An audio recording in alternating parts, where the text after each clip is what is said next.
Welcome to Improv for the Podcast. On this week's episode, we're joined by Becca Thornquist, who will tell us all about her improvisational journey. We'll play a couple games, and most importantly, learn how she improved her life. Let's hit it.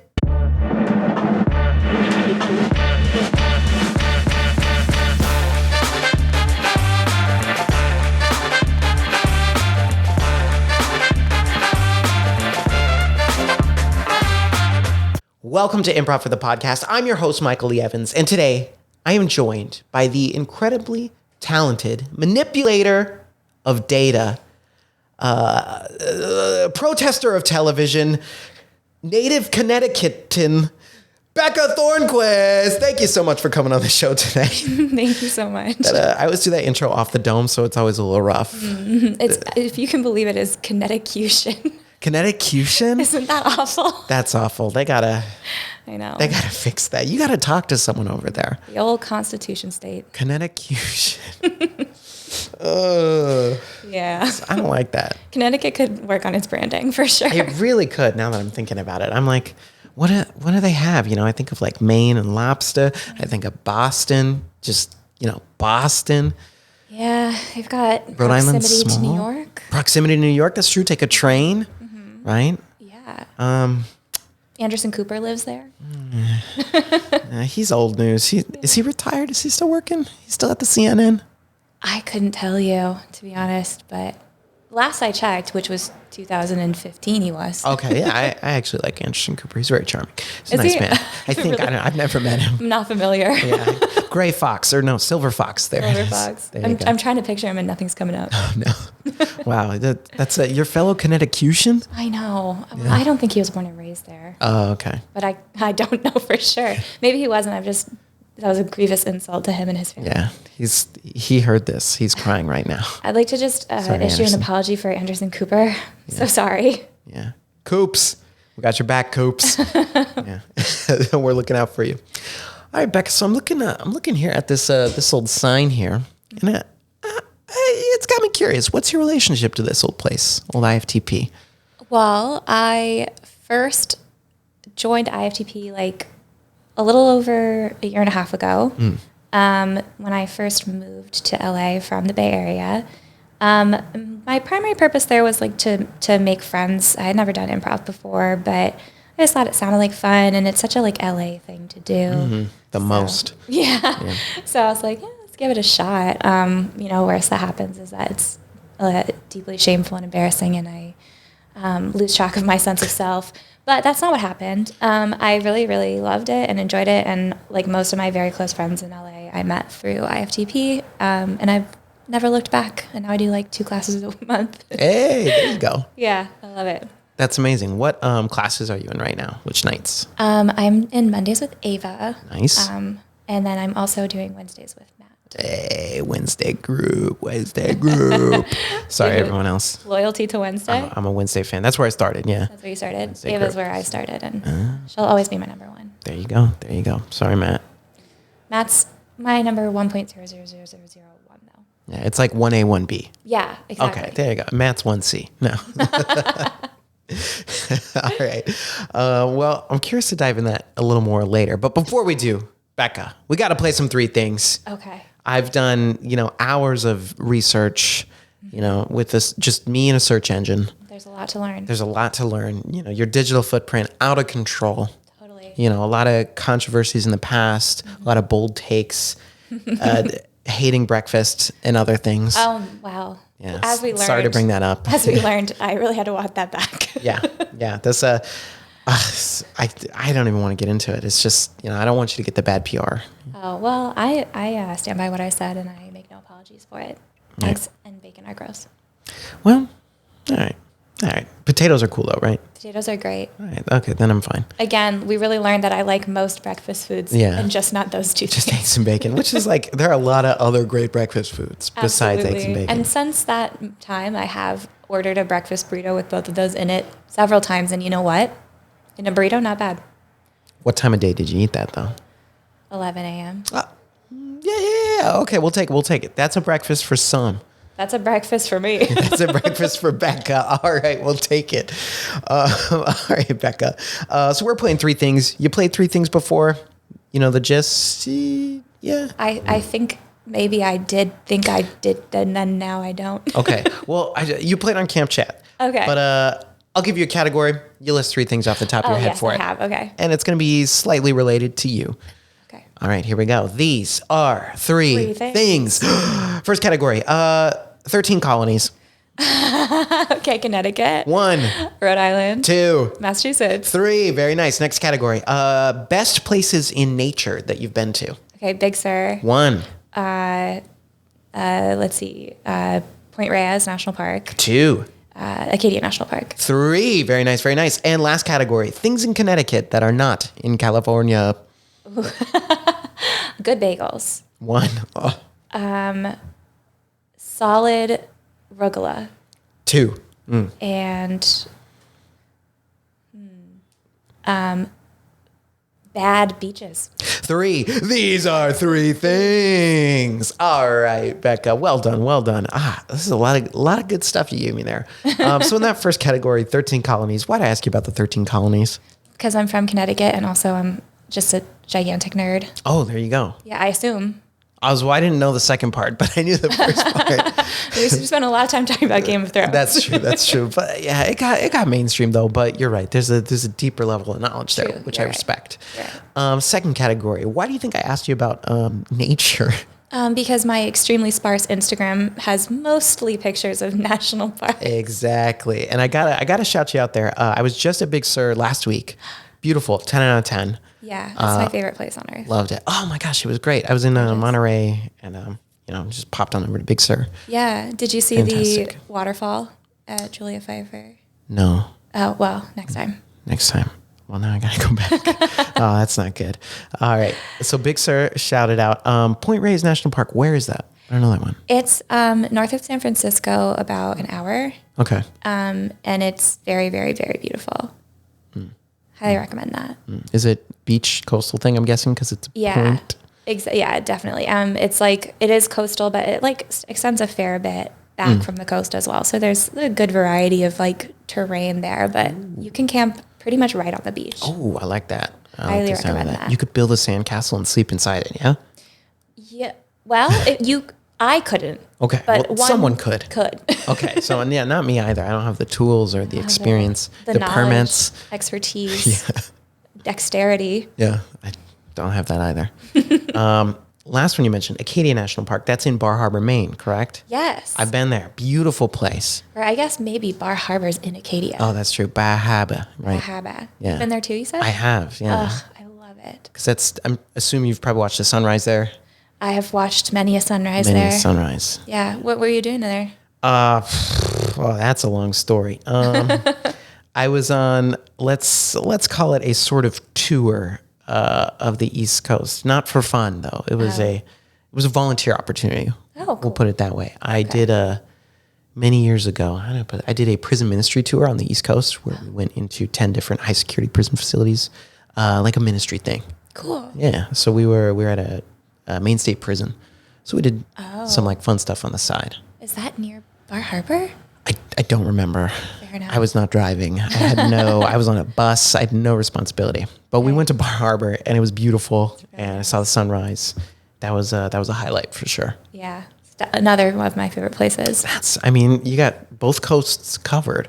Yeah, there's a lot to see. I have very little experience in the middle of any of that though. Yeah. Like I've seen that. Coastal elites. There it is. Oh no. Yeah. I just like, I just did. I mean, from Connecticut, anything feels like a long drive because the state is an hour and a half long. Yeah, it's so small. And then in California, it's an incredibly long drive to get anywhere besides California. Yeah. So those are the two places I've lived and I've been pretty stuck in them. I feel like when I was a kid, going to Maine felt like an absolute odyssey. It was like a whole like preparation in order to just like sort of be able to sit still for that long. And now as an adult, I'm like, oh, this is about the same road trip as like going up to the Bay Area from here, which is like, I do that all the time. So you're like, this is no sweat now. Yeah. Little did I know. Well, things are very, very close together there. Yeah. Yeah. It's all jam packed. Yeah. I think we drove through that area, and it was like we went through like Delaware, New Hampshire, and it's just like all this stuff. And I was like, oh wow, I'm trying to think. Yeah, we went through like 5 to 6 different states in that whole trip. Yeah. You can't do that over here. Definitely not. No, not in the same amount of time. Crazy. Did you see DC? Not on that trip, but I have another time. Yeah, we only went to Pennsylvania. I think we were in Philly, and then there was a place we went there. I can't remember where in Pennsylvania though. That's where we ended our tour. This was, oh my gosh, almost 10 years ago. Oh god. It's all a little jumbled up, but yeah, no, we didn't make it down to DC that time. But I went like 15 years ago. So yeah. Oh, nice. Yeah, not recently. Yeah, I haven't been there in a while. Yeah. Every time I go there, I'm just like, okay, cool, yeah, the Capitol, but let's talk about that museum. Oh, wait. Oh, no, I was in DC, sorry, like a year and a half ago in 2022. Oh, yeah? Yeah. How did you see the museums? We did. We went to the National Mall, and by the way, a huge shock to me when I first went to the National Mall that it is just a plaza and not a mall. Yeah, I don't get that. Like, we got to pick as a country. We have to decide because we call it the National Mall, and then people go, there's not even like a Sears here. I thought it was the Mall of America, and I was not correct. That would make so much more sense. We can't have both. I think I agree. Biden needs to do something about this. Executive order, put it on his desk tomorrow. Define mall permanently. Yeah. We saw the Infinity Mirror exhibit. Oh, cool. When I was there, because my wife is from like that area just south of there, like Falls Church, Virginia. So like just south. So we were over there seeing some of her family. Cool. It's like boom, let's go to DC. Yeah. Yeah. I mean, why not? It's very cool. Yeah. There's like a lot of really cool exhibits. Last time I was there, it had like a lot of clothes, like an item of like an outfit from every first lady. Wow. And then also like a handprint of Abraham Lincoln that you could put your hand next to. What? His hand is huge. Well, it was. I guess now it's dust. Oh, that's dark. Well, as far as you know. Whoa. You make a really decent point, actually. I mean, as far as any of us know. We know you're out there, honest Abe. Abe loves podcasts. He would have. I think if Abe were around right now, he would have been a big podcast listener. No, absolutely. It's like theater, but safe at home. Whoa, that's true. Oh no. Yeah. Sorry, Abe. Glad you didn't hear that one. Or did you? Or did he? All right. Jump into that last category. You mentioned 3 things about Connecticut. Bagels for sure. Bagels, yeah. It's the water, right? It's the water. It's like the pizza and the bagels. The water we got out here just can't cut it. They say that, but that's what I hear. It's kind of a marginal difference. Like you can still use like a water softener or a water hardener if you want to make bagels with harder or softer water. But I think the difference is more like the practices of making the bagels. Like I make bagels because I really miss bagels. Yeah. And like you kind of, there's like a lot of like maybe like not efficient steps in it that might get skipped. So like adding extra gluten to the flour and using like diastatic malt powder. We're really going to get into it. Yeah. But then I think the main difference is going to be that people are not boiling them, they're steaming them. Like the places that make bagels. Yeah. They're not boiling the bagels. And that's how you get the like sort of chewy crust. So that's my take. I kind of want to eat a bagel. That sounds good. Well, you know what? For that holiday party, I'm going to make a couple dozen. Couple dozen New York bagels. New York style? Oh my gosh. Wait, would you ever get like a bagel, egg, and cheese with bacon or no? I would never get a bagel, egg, and cheese. No. Just pure bagel with some schmear? I'll just do bagel and cream cheese, but occasionally I would say, like, if you're going to do a bagel sandwich, just straight out avocado, melted cheese, a little bit of lettuce, a little bit of red onion. I'm there. Oh, red onion. That's it. It's just keep it simple. Killer. That sounds great. Yeah. Oh, it's bagel time. This is now a bagel podcast. Yeah. I lack the East Coast education, but I'm still a fan. The second thing you said arugula, right? Yeah, arugula. Arugula is great too, but arugula is like a cookie. Oh, okay. I was for a second there. I was like, the green vegetable. I was like, I've never heard it said like that. Oh man, help me out here. I am an uncultured swine. No, you're not at all. It is a traditionally Jewish cookie. Oh, okay. Yeah. It's a little roll with jam in the middle. Okay, I've had those before. Yeah. I just haven't found one around here that I like. Cantor's Deli's kind of got a good one. But like, I mean, maybe I just have rose-colored glasses. But I like the ones that I make, and I haven't found any that are around that I like as much as like what I think of as the ideal. But I guess I haven't had one from Connecticut in quite some time. So to be fair, it might just be that I prefer my own recipe to others. But in my mind, it's a California issue. It's a California issue. Hey, we got a lot of issues. You know, previously, before I discovered, I think it's called La Monica's Pizza. Oh, yeah. Before I discovered that, I would have said, I haven't really found pizza quite the same. But to be fair, also, though, Connecticut has its own style of pizza, ostensibly. However, I'm going to get absolutely canceled for this, but I think it's just New York pizza, but burned. All 12 Connecticutians who listen to this are they're fuming. Furious. Yeah. It's the hottest take I've got. Everybody gets mad. My dad and I have had this conversation like 9,000 times because he's like, it's not. The crust is thinner. And I'm like, it isn't thinner. How much thinner can we get, though? Because New York pizza's already pretty thin. Exactly. There is like... Paper thin crust. Paper thin, so thin. It's also, there's like a particular like pizza with mashed potatoes on it that I think was like created in New Haven, maybe. Oh my God. No, I've been in New Haven. Oh, have you? I didn't have the mashed potato pizza, though. What were you doing in New Haven? It's a long story. Oh, it's another long story. It's another long story. But I was there for like a week. Yeah, I've been there for a week or so. Okay. That's the biggest city near where I grew up. Okay. Yeah. 40 minutes north of there. And New Haven is not that big. No, it's not. No. There's not really a big city. Yeah. There's Hartford and Bridgeport. And those are very small cities. They're not as small as New Haven, which is like... New Haven is like the size of Santa Monica. Yeah. Yeah. Oh, that's true. That's true. Mashed potato pizza. That sounds good, though. Mm-hmm. Yeah. It's not my favorite pizza, but it is pretty good. I get why there's hype. Nobody, who else is doing that in the pizza game right now? I don't know. There's also a place in Connecticut that claims to have invented the cheeseburger. It's called Louis' Lunch, and they make a steamed cheeseburger, and you're not allowed to ask for any toppings. If you ask for ketchup, they get really mad. What? Yeah. Okay, wait, they invented it, but then they also steam it. I mean, that's one way to cook it. There's so many ways to make a cheeseburger. There's smash burgers, there's charbroiled, there's grilled. Yeah, I'm not, I mean, they say they invented the cheeseburger. I wasn't there. I don't know. A lot of places claim to have invented the cheeseburger, but I wasn't there either. Yeah, we invented podcasting, actually. Here. That's incredible. Yeah, I mean. And look how it took off. Don't look into that. Abe Lincoln's listening. That's how big this is. Feel free to look into Louis' Lunch. And if I was wrong about that, this has all been an elaborate joke. Yeah, we got to get Louis on and be like, all right, man, prove it. I'll call him out. Prove it. Maybe Louis is really old. I think he's gone. Oh. I think he's probably gone. This cheeseburger's just been around for a real long time. Oh, yeah, I guess so. So maybe like Louis the Fourth. Oh, wow. Oh, he's French. Oh, interesting. Yeah. The French invented cheeseburgers, huh? Surprising. They wouldn't do that to buns. They wouldn't do that to bread. They have so much more respect for bread than we do here. Oh, man. Yeah. We were just talking about that. Yeah.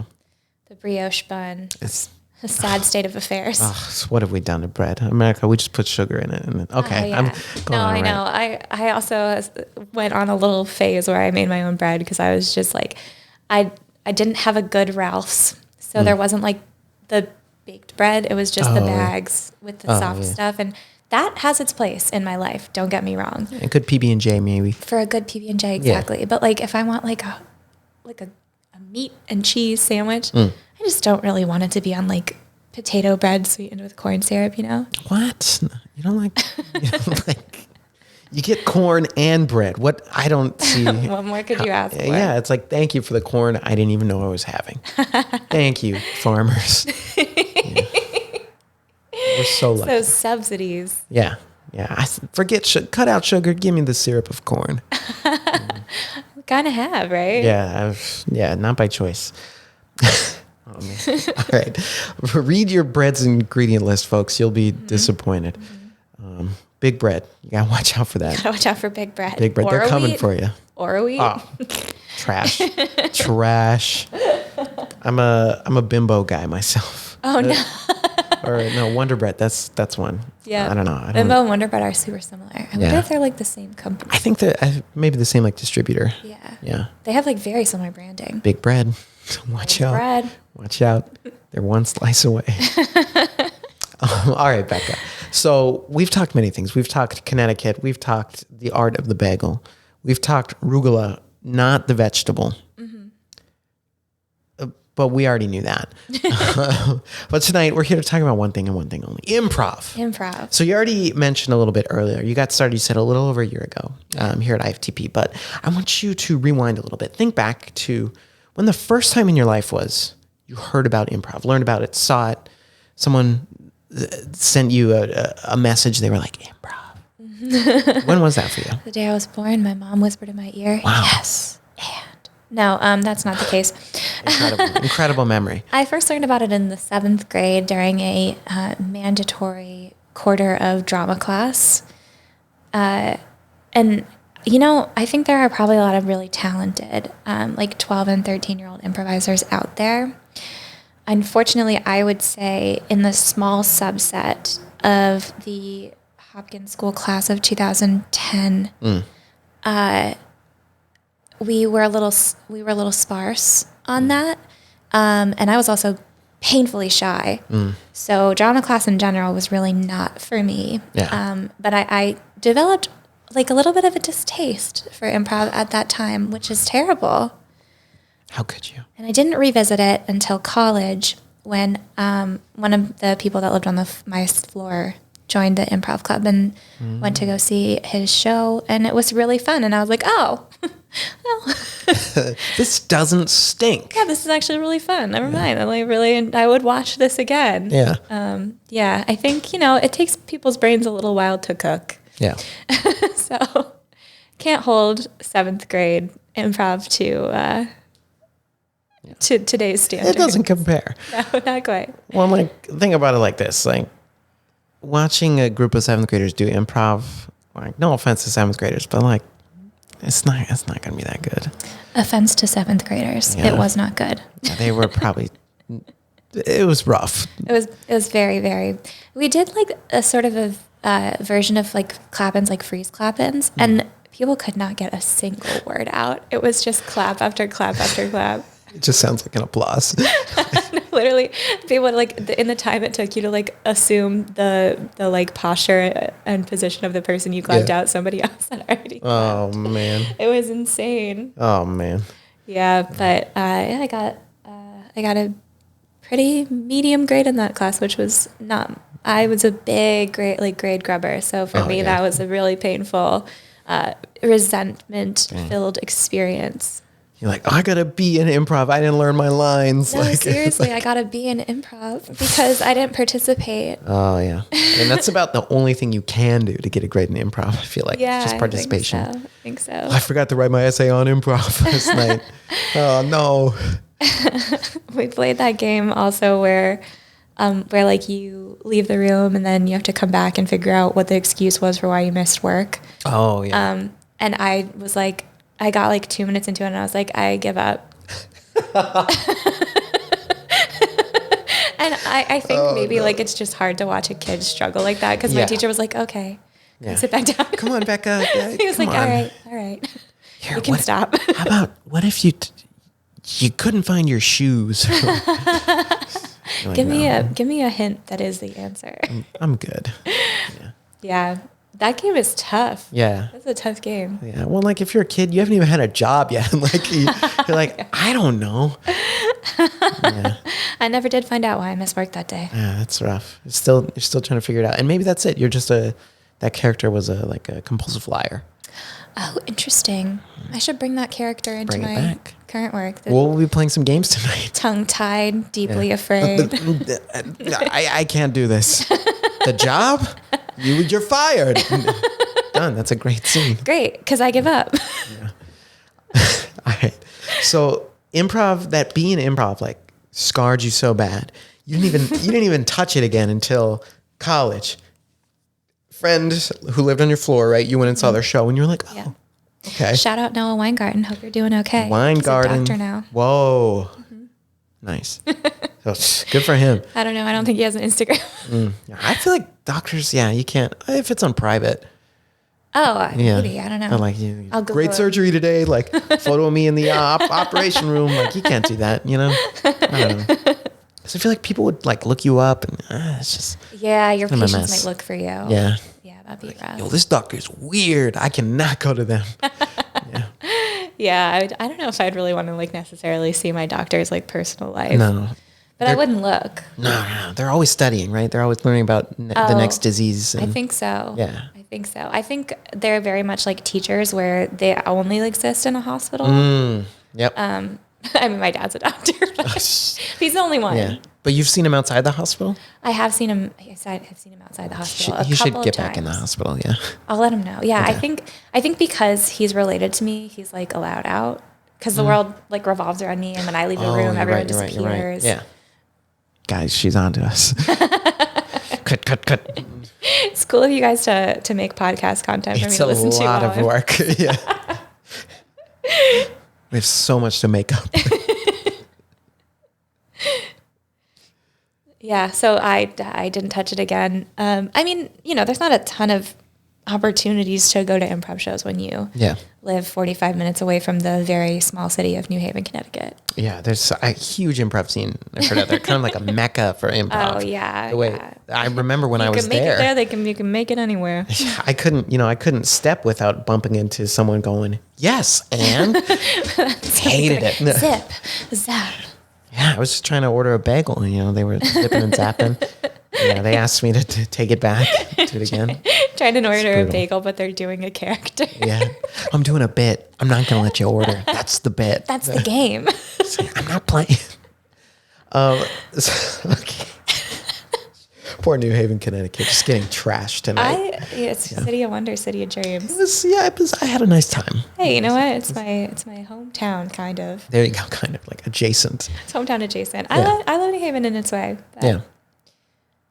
It's a nice place. Next time you're in Connecticut, folks, swing by New Haven. Swing by New Haven. They got an Urban Outfitters. They got Warby Parker. Whoa, Yeah. nice glasses out there. Get some real nice glasses out there. Yeah, whew. Nice glasses and an overpriced coffee table. Oh yeah. That's the dream. You could get like a sort of pre-ripped tank top for like $60. Sick. Oh man, ethically made too. Wow. No, I'm there. for sure not. I'm there. Unethically made. Beautiful. All right. Now I'm casting aspersions on Urban Outfitters. I know. This is really getting in a whole trouble. other thing. We talk about bread, so many things, bagels, Urban Outfitter, just Connecticut in general, the state. Connecticut's great. Yeah. It's just small. Yeah, it's just tiny. That's all. Oh, and you know what? Connecticut's got Gilmore Girls. So Yeah, actually, the how did I Stars forget about Hollow that? was like ostensibly was like an amalgamation of several towns in Connecticut, and one of them was the town right next to mine, Woodbridge. I think they mentioned Woodbridge in Yeah, Gilmore Girls. They 'Cause do. it's, what's his name? Taylor, the mayor guy. He hates Woodbridge, right? Because there's like a marathon.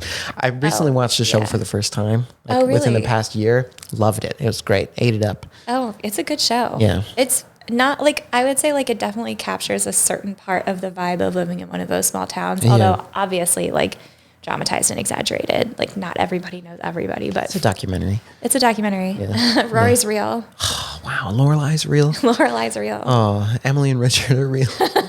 Well, rest in peace, Richard. Did he?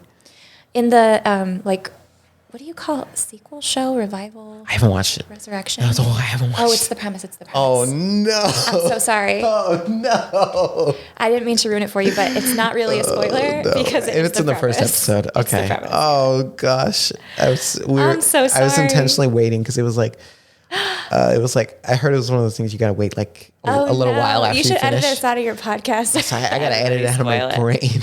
I just spoiled it for everybody. I'm sorry. Jeez. It's been out for over a I year. know. It's been out since I think like 2016. Like it's not even. It's not new, but I'm watching Gilmore Girls that aired in 2000 or whatever. you're still watching Gilmore Girls? No, I finished it. Okay. Finished it. Yeah. Yeah. Well, I jeez. think, I think the actor might have passed away. He was old. Yeah. He was great though. That's a really good show. Yeah, it was a really good show. Yeah. Shout out Michelle, best character. Yeah. Oh, actually, also, Kirk. Sorry. I think part of it was filmed at the college I went to. Like their version of Yale, I think, was partially filmed at Pomona College. That could be misinformation, but I think that's true. I know they did some at UCLA. Yeah. UCLA is so pretty. Yeah, it's a little weird. I'm like, how did we get this school that looks old but like is not in the same way? Yeah. Yeah.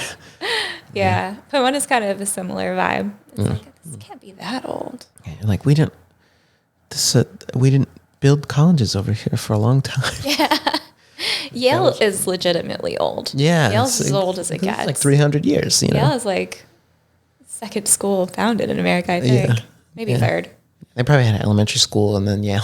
Oh yeah. Well, my high school was founded like shortly after either Yale or Harvard because they needed a prep school to feed kids into. To get them ready for Yale. Yeah, it's like it was founded in like 1770 something. Jeez. It's crazy, or maybe 1785. It's like George Washington's kids went there.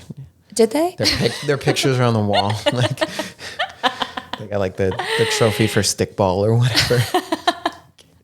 There are some crazy old photos there. For sure. I believe it. Yeah.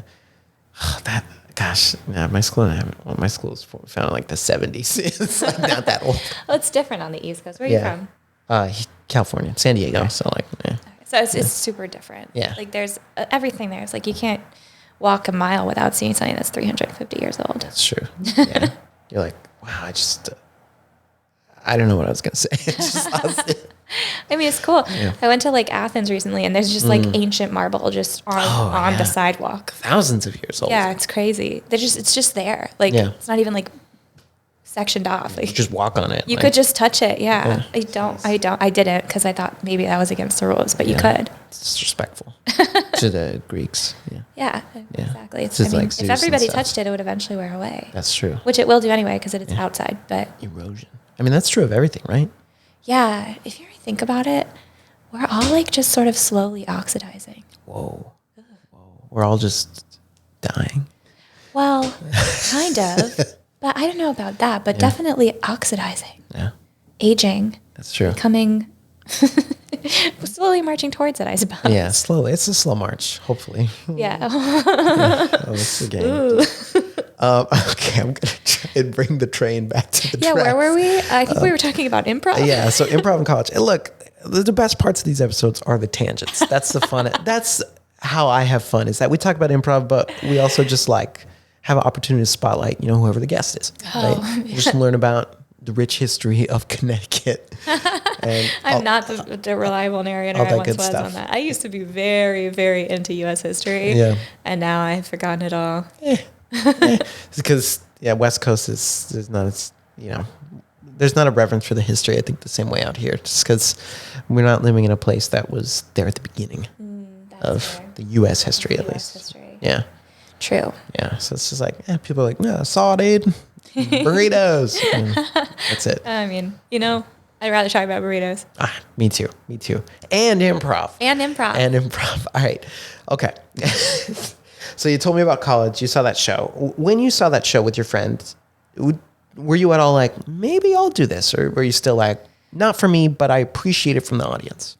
I did sort of think maybe it would be fun to try, but then I just was like, I didn't think I would be good at it, which is silly because honestly, like, what does that even mean? Yeah. I think it's like a little bit self-defeating. You should refuse to try something in case you're bad at it. But also I think, at that age, not that you're a kid exactly in college, but you're kid adjacent. Yeah. Still like very wrapped up in like being perceived as like embarrassing or stupid. Yeah. So I think it was too high risk. It felt too high stakes to try.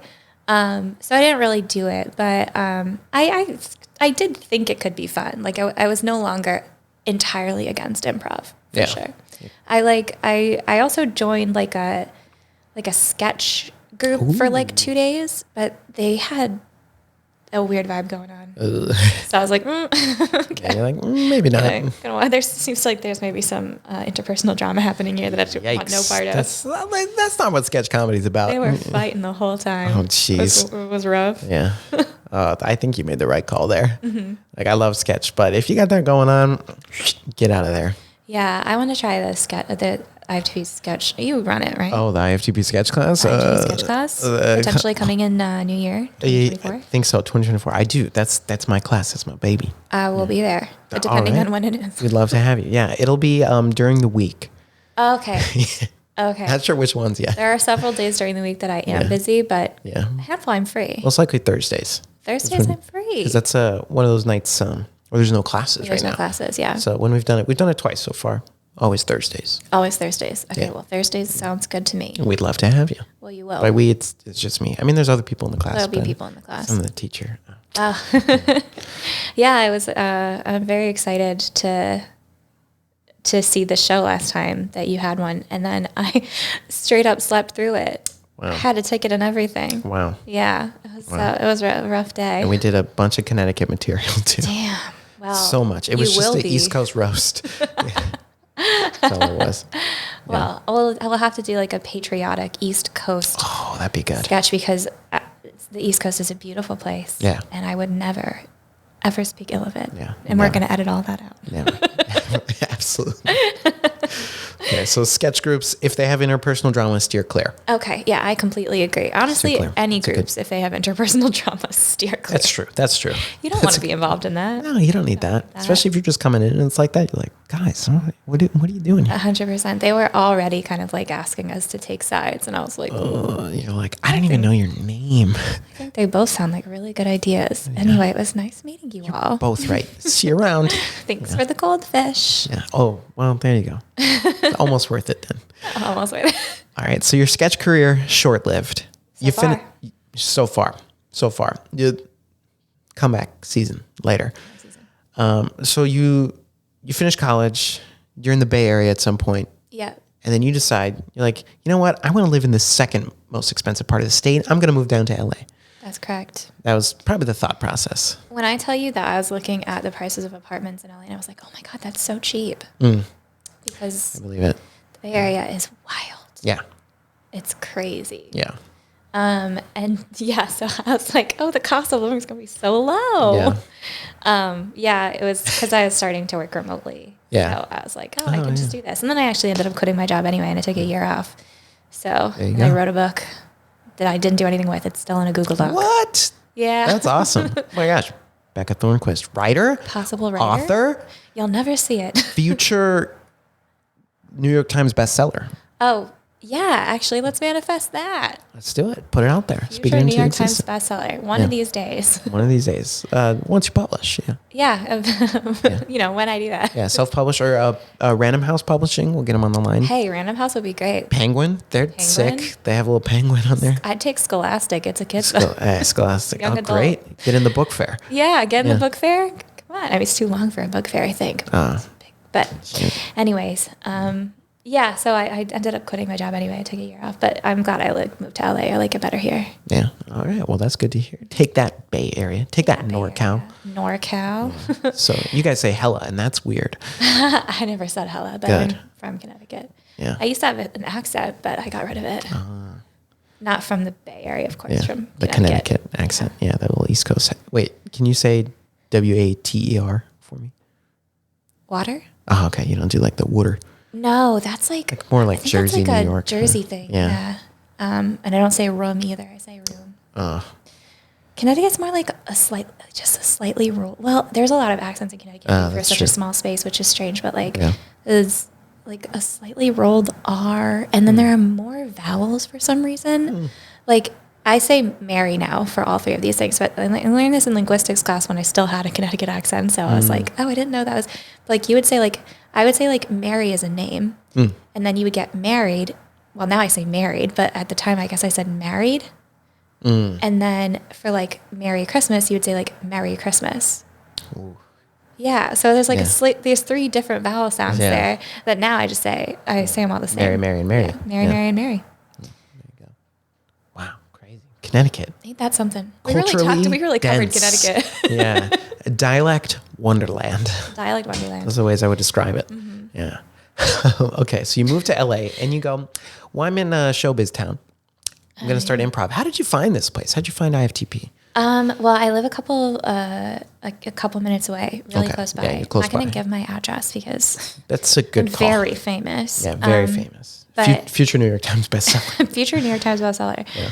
But yeah, I live very close by, and I like kind of did some research and asked around a little bit. Okay. Yeah. And this IFTP is like kind of chill and laid back in a lot of ways that not every like improv studio is.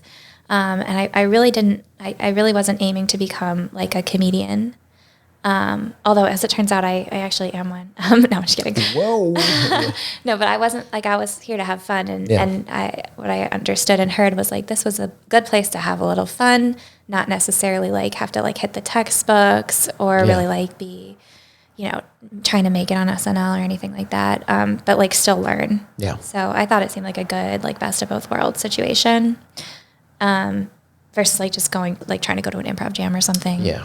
That could be a tough, like, first time. First time, yeah. So I'm glad I did. I also tried a groundlings class, but I preferred the IFTP. Yeah. I mean, groundlings was great too, but it was just a little bit more, like, I was like, kind of, it's more, in the early stages at least, like, it's a lot more like learning from, like, lecture versus like just learning just by doing stuff. Yeah. And I think that if you like progress past public workshop A, probably that changes a little bit. But I was having so much fun at IFTP that I was just like, yeah, whatever. Yeah. Never Like, looked no, back. I'm going to go with this. Yeah. It's like that in basic a little bit too. There's a lot of lecture there. In basic, At groundlings. Oh, groundlings. Okay. Yeah. It's not too bad, but it's kind of a lot. That's the one you have to audition to get into, right? Yeah. Yeah. I didn't try that.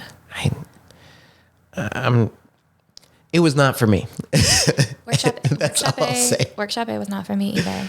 Although I met some really fun people there. There you go. Great. Met some really fun people. Really young crowd over at No, Groundlings. yeah. I took it when how old was I? I was 28 and I felt old compared to some of my classmates. I had a few people who were older, which was nice, but I was like, oh, I'm not like the young improv person anymore. I was probably the oldest person there by at least 5 years. Jeez. Yeah. Yeah. I'm 31. I was 30 at the time. Okay. And almost everyone there was like in college. Yeah. I used to be that kid. Now look at me. Hey, just super talented, all grown up. Old. No. Washed up. I don't think so. Yeah, the comedy career ended over. It never began. Ended before it even began. Yeah. Well, I mean, you have a podcast. That's true. You run a sketch class. That's true. I think you're pretty famous. That's basically. I knew your name before I met you. That's pretty good. Yeah. Wow. That's pretty good. I'll take that. I think so. I'll take that. Wow. That's some good perspective. Yeah. I've done okay. You've done great. I've done all right. Thank you, Becca. That was very kind. Absolutely. Okay. Wow. Yeah. Get that in my head. None of that negative self-talk. I don't want to hear that. Yeah. Thankful and grateful for where I'm at. Yeah. All right. It's good stuff. I appreciate it. Hey, everyone, be thankful and grateful for where you're at. Thankful and grateful for where Just you're had at. Thanksgiving. Be grateful. About to roll over to the new year. Make a good little wish for yourself. Yeah. Say, I'm gonna talk to myself the way I deserve to be spoken to. Yeah. Treat others how you would want to be treated, and treat yourself the same way. Yeah. Treat yourself how you would want to be treated. Yeah. Hey. And I never say that. Yeah. Apply that to yourself. Yeah. Write it down, guys. Write it down. Write it down, and then publish a book. And then publish a book. New York Times. Don't you dare. Well, not before Becca. The market's already flooded enough. Oh, yeah, that's true. That's really true. Everybody's putting books on Amazon these days. Oh, yeah, And that's true. And then probably a lot of them are not very good. Well, about to be one more. No. No, I'm sure it's Negative self-talk. I know. New York Times. New York Times bestseller. Minimum. Yeah, minimum. J.K. Rowling quaking in her boots. Quaking. She should be for a lot of reasons. Oh God. Yeah, she should be. Yeah. Well, for a lot of reasons. She's still got that franchise going. She wrote a strong. great book, but She wrote a couple. Yeah. She wrote 6 great books. yeah, not 7. Well, the last one was a lot. We'll take. It was long. There was a lot of camping. A lot of camping. Yeah. A lot of sort of. It kind of reminded me of the Two Towers from Lord of the Rings. Mm. I almost said the Twin Towers. Yeah, that's something else. It's a very different situation. But never forget. But like in the same way that is like very listy, like this Yeah. person died and then this person died. Sort of a list of That's battles. true. It's literally like radio broadcasts too. Yeah. Deathly Hallows, they're like, and another report of wizard dead radio hour. Exactly. It's it reminded me a lot of that book in terms of its like pacing and like structure a little bit. Yeah. But I thought the last 1/4 of it was really good. Yeah. Well, okay, we don't have to get into my hot Harry Potter takes, but I have a lot of them. Yeah. People are dying. Oh, people have been talking about Harry Potter. All right, here I'll hit you with one. Give us one. Give us one. I think that it was really like that the romantic arc of Ginny Weasley and Harry Potter was really like devoid of emotion. Oh yeah. And sort of unsatisfying. Yeah. Like I really thought maybe because it kind of like happened really fast towards like the end of the 6th book. Yeah. And I thought maybe, okay, well, she'll just develop it in the next one. Yeah. But then, like... He's not there. She's not even in it. And then, like, the next time you hear from her is, like, they had babies. Yeah. And it's just like, well... Whoa. I don't even remember, like, yeah. whether she was even at the school in the, like, last battle or not. She was, because her mom. There's that moment where, she kills Bellatrix so strange because she's defending Ginny. I guess she was definitely there, but like what? But like, what impact did she have? Yeah, it was really weird. I was just like, I mean, love to see a ginger girl in the media. Don't get me wrong. True representation. Like besides Merida, Besides Merida, she wasn't around yet. That's true. That was 2012. I just thought it was very like unsatisfying. Yeah, and I was like sad about it, and I. Even like, like reflecting on it, none of the romantic plots were that good, but I feel like Ron and Hermione was like a pretty emotionally satisfying. Yeah. Yeah. I mean, situation. Way more like depth and, it was fleshed out compared to Ginny and Harry, especially in the movies. Oh man. Yeah. It's brilliant. Like Harry's dating Cho Chang in book 5. And then like book 6, he's like, oh, hey, Ginny. Well, also I felt like their on-screen chemistry was pretty bad. Like, it was not there great. Was this, I just like, it kind of haunts my dreams a little bit, like not literally, but like, it was just so painfully awkward that she like leans down to tie his shoe and it's like presented as this whole moment. And it like just kind of made me cringe. And then there's like, he's like, you've got some toothpaste on your lip. Thanks, Harry. It's like, God. It's bad. You know what? It's bad. I'm just happy that both of those actors moved on to such great things. Oh yeah. Well, actually, I don't really know what happened to the girl who played Ginny, but I'm sure Bonnie she's doing Wright. great. I don't know what she's up to. I'm sure she's doing great. I don't know. She's doing anything. If I were her, and this is true, I'd just take the money and run. Oh yeah, retire. Done. Yeah. Danny Radcliffe. He's on Broadway right now. I know. Merrily We Roll Along. Merrily We Roll. Check out that soundtrack. Just dropped on Spotify 2 weeks ago. Pretty good. Did it really? Yeah. Yeah, he's been doing a lot of promo for that. Yeah. Someone else is in that I recognized. I'm not like a big Broadway person. So really Jonathan Groff. Yeah. He's been Glee. Yeah, Glee, Frozen. Frozen, yes. Yeah, he's a ton of stuff. Yeah. Hamilton fans out there. He was King George. He was King George. Yeah, Hamilton. That's true. I've never seen it. I just like I think I could get into. I like an animated musical. Oh, okay. And I think I could get into a filmed musical. Yeah.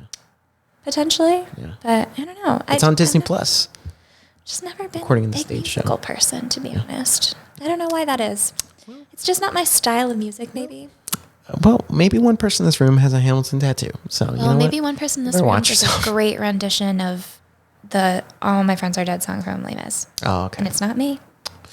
Oh, that person should leave. Whoever the person is. I don't think so. I can't really remember what it's called, but it's about empty chairs and empty tables. Yeah. You got it. I like All My Friends Are Dead. It's like that book with the dinosaur. That's basically what it is. It's it the is a same really thing. upsetting song. Yeah, because he's got survivor's guilt. Yeah, I mean, he didn't die in the revolution. It's very sad. Yeah. It's a very sad musical. Yeah. It's a very sad book. Yeah. The book's worse, Victor if you Hugo. can believe it. Yeah. I listened to it on tape once a while ago. Oh, really? Yeah. It's a long book. Yeah. I wouldn't have read it if somebody didn't make me. Yeah.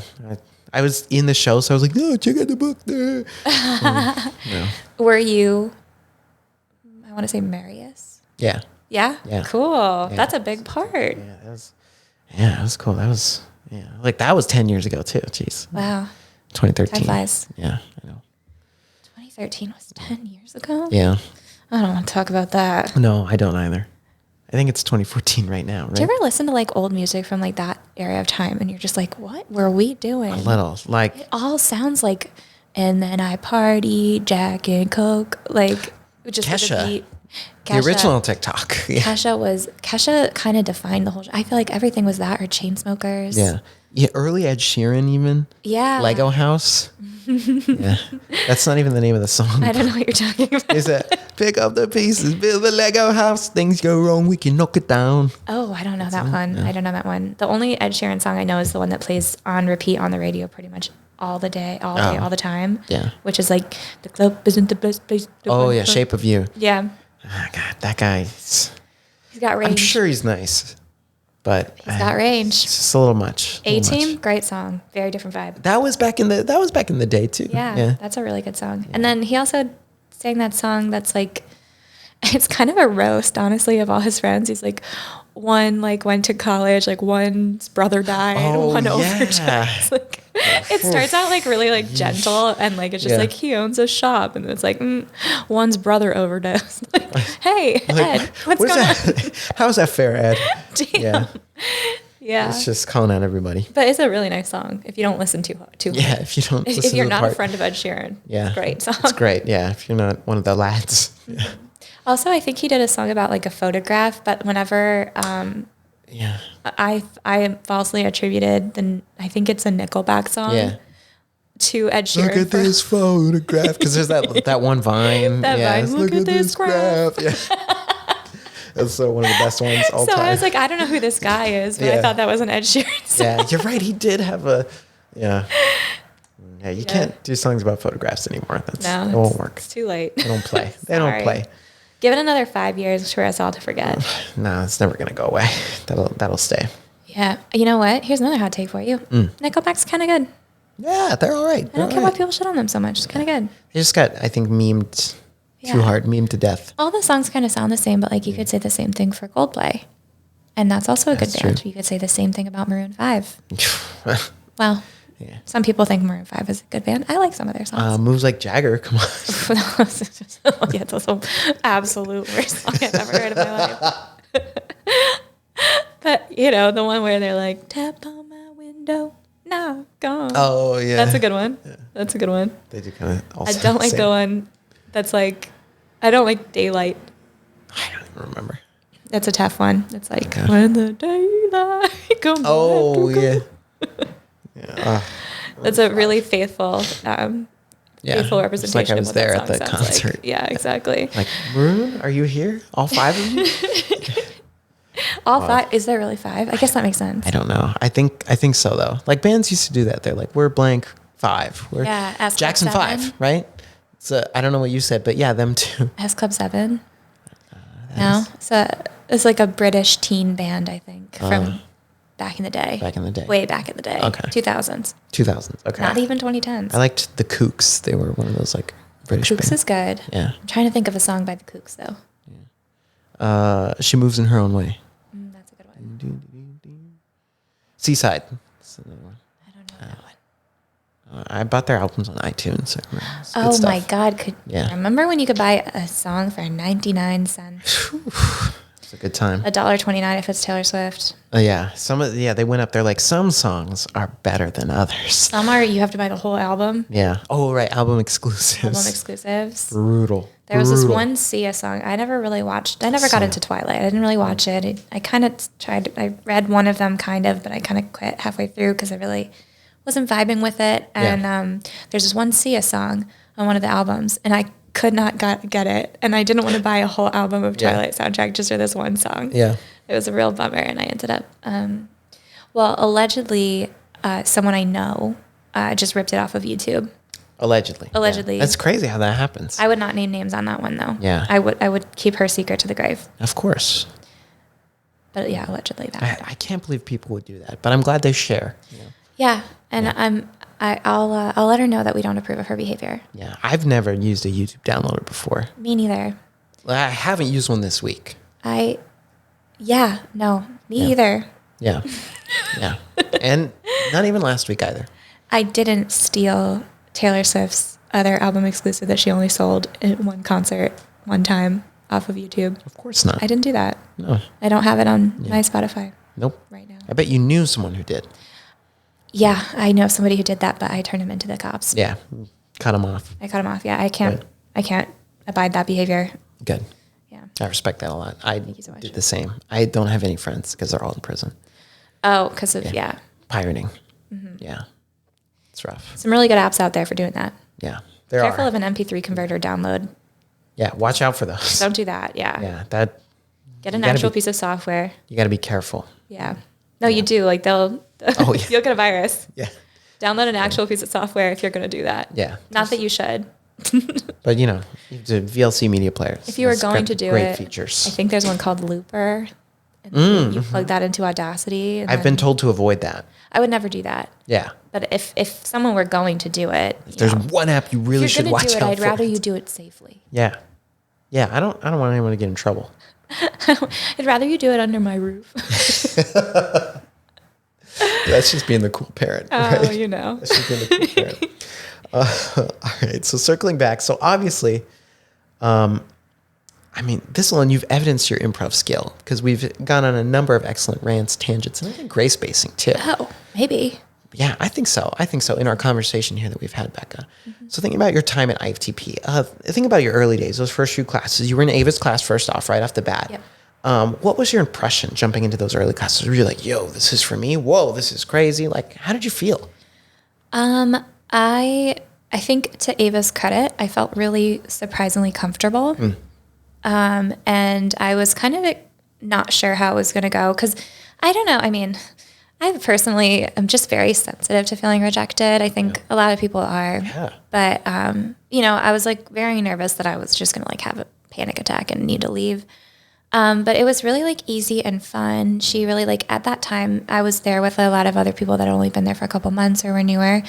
At this point, a lot of us have been there for a while because we stayed in the same class. Which is amazing when that happens. Yeah, it's great. I love it. Awesome bond. But at the time, I wasn't like the only person who was newer. And I remember, I'm sure you've had Gavin on. Yeah. Oh, yeah. Gavin Constanzer. Yeah. A legend. I like my first scene I ever did was with him and he was so supportive. Oh, yeah. And so like, in hindsight, like such a perfect scene partner to a new person. Now he teaches a class, which of course is incredible. I know, Gavin. Congrats, Gavin. Yeah, congrats. But yeah, he was just like such a supportive, like he really like helped me kind of like stay, like do improv for the first time. And I still remember it because I remember being so intimidated and feeling like so thankful that he like kind of like kept the scene on track and stuff like that. And like, and then Ava, of course, was really, as she always is, really fantastic. nice about it. And everybody was really like kind. And I didn't feel like it went poorly. And I think if I had felt like I embarrassed myself, I probably wouldn't have come back. But everybody made me feel that I didn't, whether I did or did not, who can say? But I didn't feel that I had. So I enjoyed it like the first class a lot. And I was like, okay, we'll just do it again. And if the second time is bad, we'll just stop. And then I just did it again and it was great. And then I kept doing it and I got better.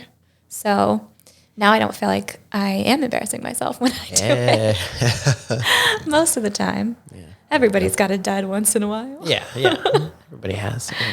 We got it. But yeah, I also it's really been fun to like watch that whole class kind of progress together. Yeah, that's going to be really cool. You kind of all came in together. I love to watch my friends blossom. Yeah. And most of the people in that class, well, I say everyone in that class I would like consider to be a friend, but some of them we're close, So it's just really nice to like get to come in and sort of watch them do their thing and grow as performers and stuff like that. Yeah. And I go to almost every IFTP show. I had like a 6-month-long streak, which I broke recently, which was impressive. A shame because I had cold. But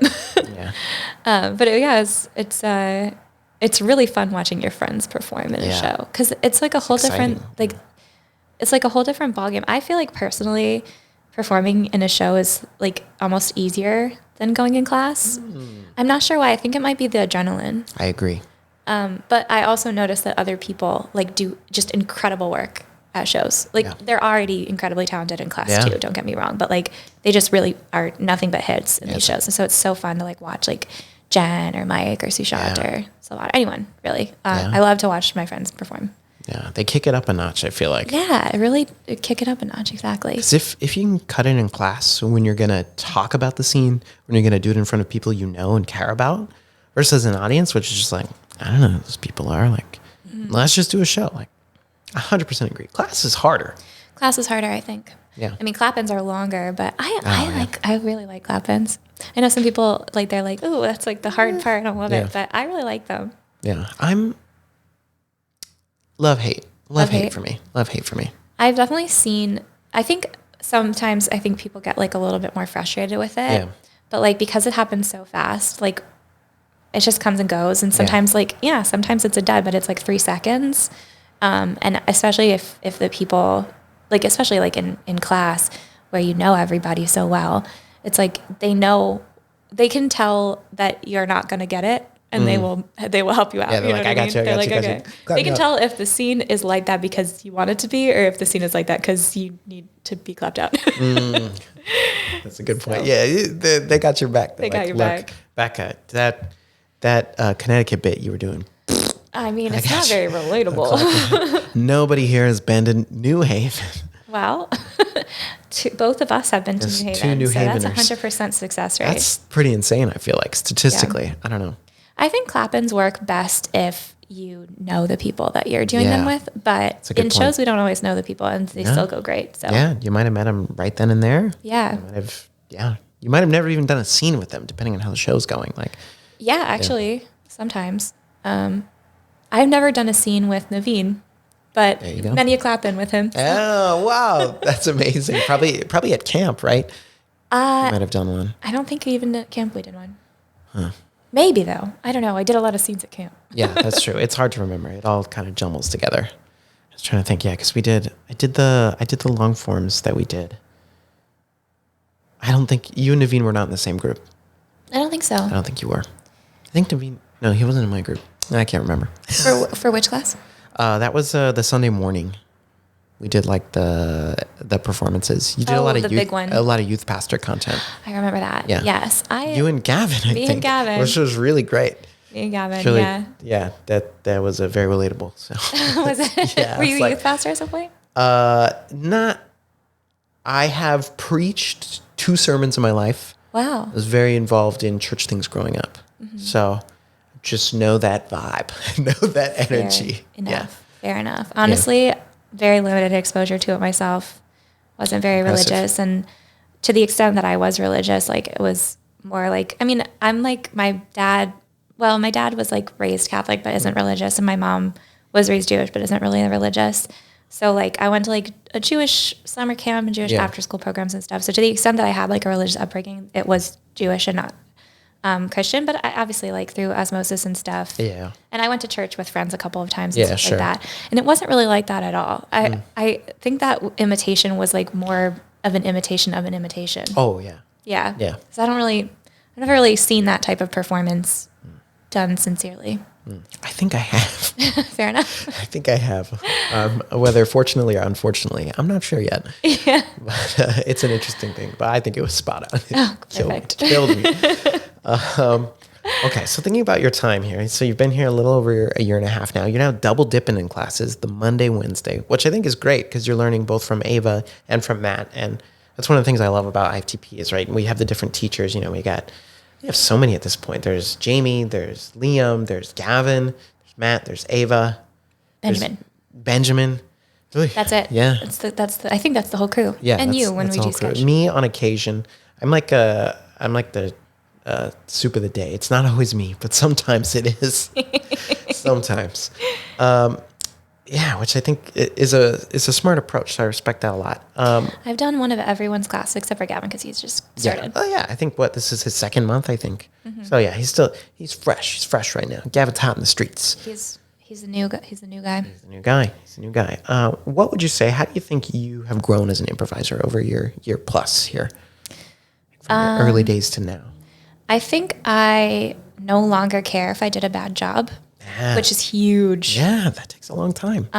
Like I think now if I think I did, like if I have a criticism of myself, it doesn't like hurt my feelings in the same way. Like I'm not like, I'll be like, oh, I don't really think that line landed, but that doesn't, it's fine. You know, it's just it's a neutral observation more than it is like a heartbreaking or like horrifying. I've not felt mortified by an improv scene in many, many, many months. That's very and I'm good. sure I've had some real stinkers. Yeah. So that I think is like a huge win. But I also think like in general, like I think when I first started, I was a very sarcastic improviser. I tended to like more so play myself and be like more a little talking head situation. And I don't really do that as much anymore. I still do like fall back on like a bitchy character from time to time, but it's not like the only thing I'm doing. Yeah, you got more range. Yeah, exactly. Yeah. That develops over time too. You feel more comfortable to explore, I think. I think so. Yeah. I also think, like there's an aspect of like, I don't know how to say this exactly, but like, I think when you're unsure of yourself, you have a tendency to like be more removed and like you participate less wholeheartedly. So the more comfortable you get, the more goofy and sincere like your scenes are going to get. So like, even if you're playing a character, if you're feeling a little bit uncomfortable, I think sometimes you can still be holding yourself outside of your scene and your character. And then if you're just not nervous anymore, you're in it. Yeah. But I think, I don't know. I personally was maybe more anxious than other people. I haven't noticed that like everybody goes through that arc, but more nervous people, I think I've observed other people do the same thing, where the more comfortable they become, like the more engaged they become in their own scenes. Yeah. Which I guess it's not as interesting of an observation when I put it that way. It's true though. But like early improvisers, they're not engaged in the scene because they're like, oh, am I doing good? Yeah. Am I funny? What do I say next? It's not, they're not focused on the other person, which is what makes, you engage in your scene, right? You're not worried about yourself. When you can let all that go, and it's just like about your scene partner or scene partners or, whatever's happening. Yeah. That's very true. Yeah. It frees everything up. Yeah. You get a lot of brain space back when you're not feeling anxious. Yeah. Oh yeah. Because you're not doubting yourself. You're not questioning every decision. That's the same thing. Yeah. It's just clears up for gray spacing. Clears up for gray spacing. Go. Gray spacing is tough. Yeah. Oh, it's tough, but it's amazing. I love watching other people just struggle, productive struggle. There's so much joy in that. Just people like, and then something comes out. One of the people in the Wednesday class, she's not new, but she's newer. Like she's not new to improv, I don't think, but she's been in this class for a couple of months now. Yeah. So I'm just still getting to know her.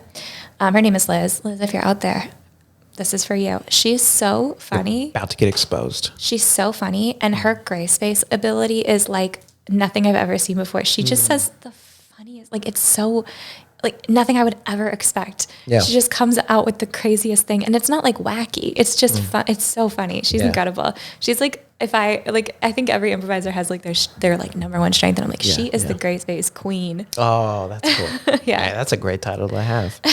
So Liz, gray space queen. Liz, gray space queen. There you go. If you're out there, thank you, Your Majesty. Put on your crown.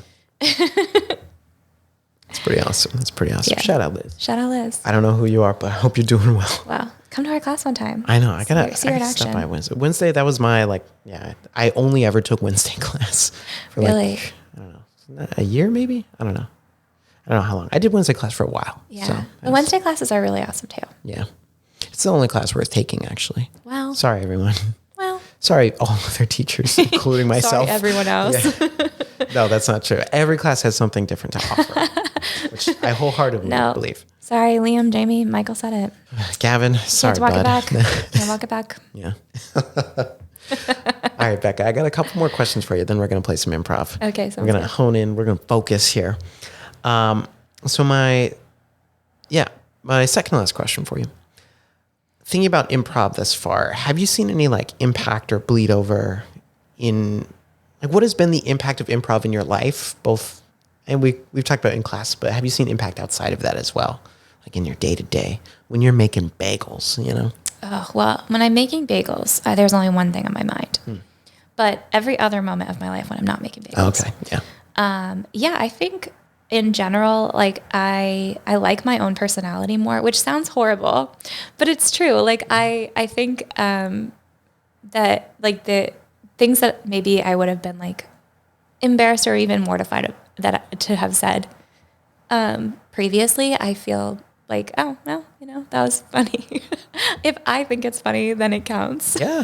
100%. So I think like I like myself better now, which I didn't like hate myself before, don't get me wrong, but like I appreciate my own personality for what it is in a way that previously I think I was more relying on like external validation for. Yeah.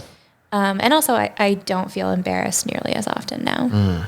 I've done worse. Yeah. But I do think there's a certain amount of like exposure reduces like the intensity of your feelings. I mean, there's like a whole therapy that's called exposure therapy, yeah. which I don't highly recommend unless you are prescribed it by a doctor and are being overseen by a medical professional. But informal version of that where you're doing an improv class, I found it really helpful. I embarrassed myself so many times in a row that I no longer feel embarrassment as severely as I once did. Improv's like a safe way to do exposure therapy for certain things. Exactly. Yeah. Exactly. For rejection sensitivity, I think it's a great way to expose yourself. Yeah. Especially because like at the end of the day, whatever you're doing, it's not that bad. Yeah. It's not Somebody will pull you aside and let you know if it's bad. Yeah. They'll be like, please leave. Matthew Moore will personally escort you out the door. Yeah. He would never. Yeah, that's true. You'd get at least a little like, hey, I don't know if that joke really landed. That maybe wasn't the most appropriate. But thank you so much for being so open with us. Yeah. I feel like trying. If somebody was going to tell me that like I really fucked up, I would like it to be Ava. I think she'd do a good job of delivering that news. She's so nice. Yeah. She would make it feel like a warm and welcoming. She'd make it feel like hey friend. It's just mentorship. Yeah, it's just mentorship. Like Ava could fire you and you'd be like, that was nice. Yeah, you'd be like, wow, I really feel like I learned something. Yeah. I really grew from that experience. You're right. There are more opportunities out there. Thank you. She could sell it. If I'm going to get fired, I'd like Ava to do it. Yeah. Hundo P. Ava, if my boss ever reaches out to you. Take him up on the offer. Yeah, take him up. Please. Yeah. Please. Also, I don't want to get fired. Yeah, ideally would like to not get fired. Yeah. But if it's going to happen. At least let it be someone who's nice. Yeah. Not like a jerk, All right. My last question for you, Becca. Thinking long term about improv, right?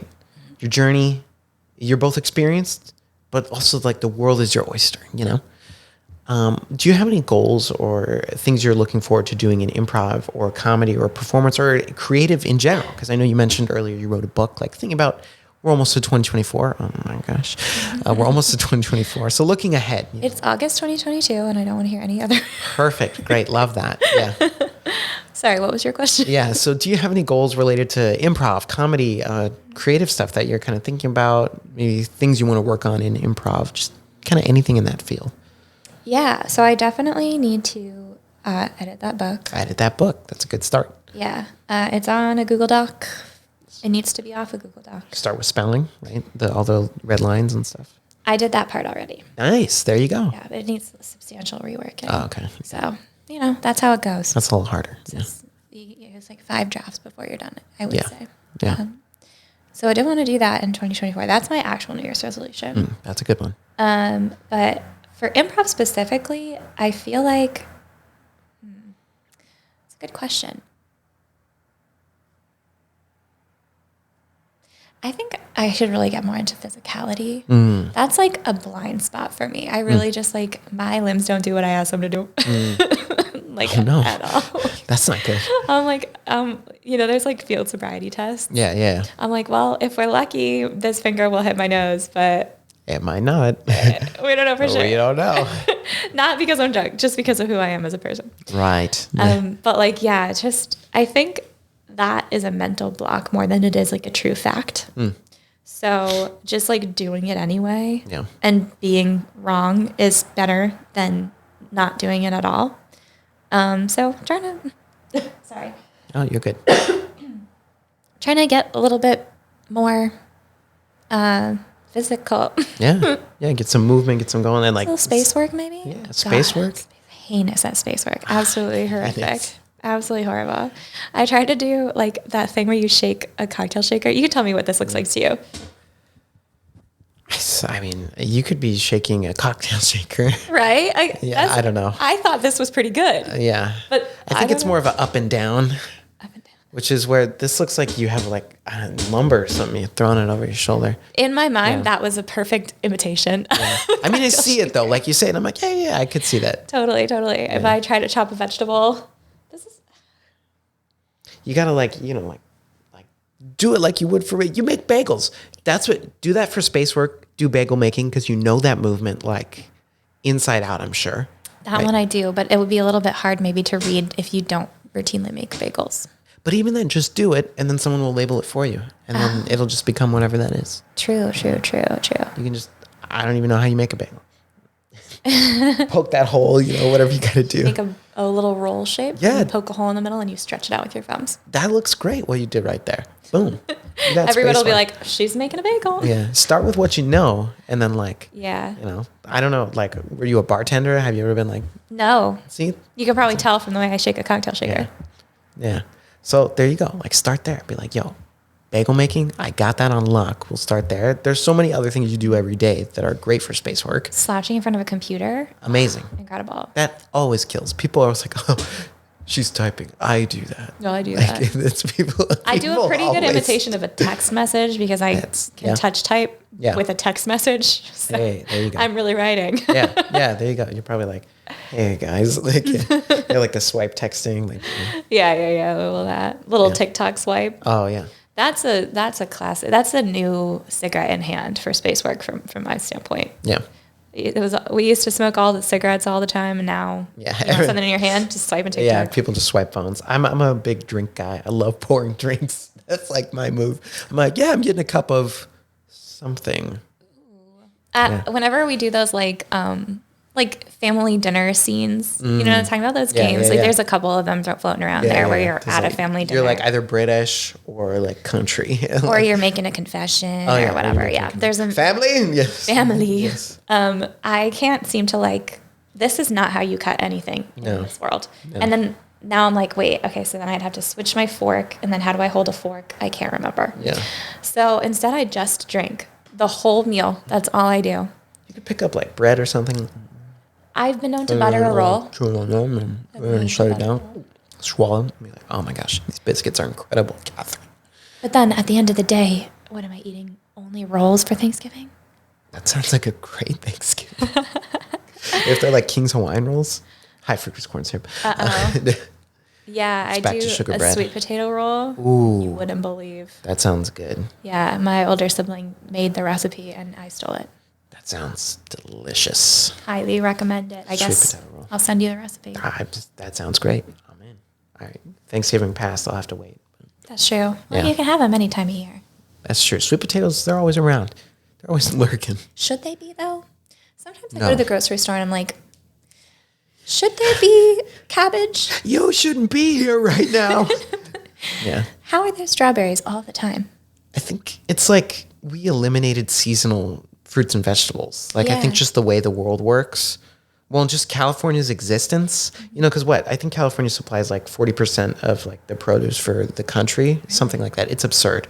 Yeah, which is, people don't realize that, but like Central California has so many farmlands, America's fruit basket. Yeah, really though, straight up. Cool. It's crazy. So I think just like California's existence, not having too harsh of winters, makes it, you're almost able to farm year round for most of the country. Sometimes we get that cold wave and then it's like, oh no, the berries, like the peaches or whatever. The peaches. Peach season is short. Yeah. Peach season is very short. Yeah. But even then, I feel like you could probably go get peaches right now. I don't know if you could. Frozen peaches, maybe. Frozen peaches for sure. Peaches for sure. They do have, they typically have apples all year though. Oh, apples never stop. Apples never stop. Apples, bananas. Oh yeah, bananas never Non-stop stop. fruits. Yeah. Blueberries. Blueberries, strawberries, Yeah. blackberries, Yeah. always around. Yeah. The vegetables are also kind of interesting, like Yeah. lettuce, cabbage, Yeah. Carrots. carrots. Big one. I can't think of any other vegetables. Those are all of them. You named them all. Snap peas, which have a very short natural season, available all year round at the grocery store. Somehow. Nuts. Somehow. I'm not a food scientist. Yeah. GMOs too, maybe. That's a whole thing. Yeah. Doing that. We're like About mosquitoes, I've heard recently. mosquitoes. Yeah. I I don't know much about that. It's one of those things where it's like I maybe saw a TikTok, did not process it, and now have half of a piece of information in my brain. You're like, man, mosquitoes, they're out there, I heard. I heard. Like, that's I heard it. there's a modified mosquito flying around.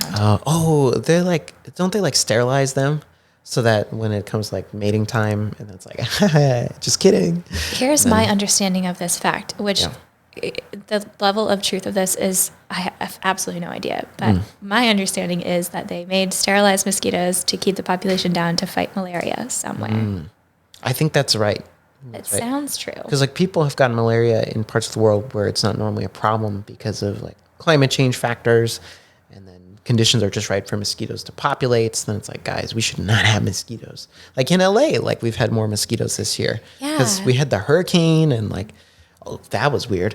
Yeah, that was nuts. I mean, it was.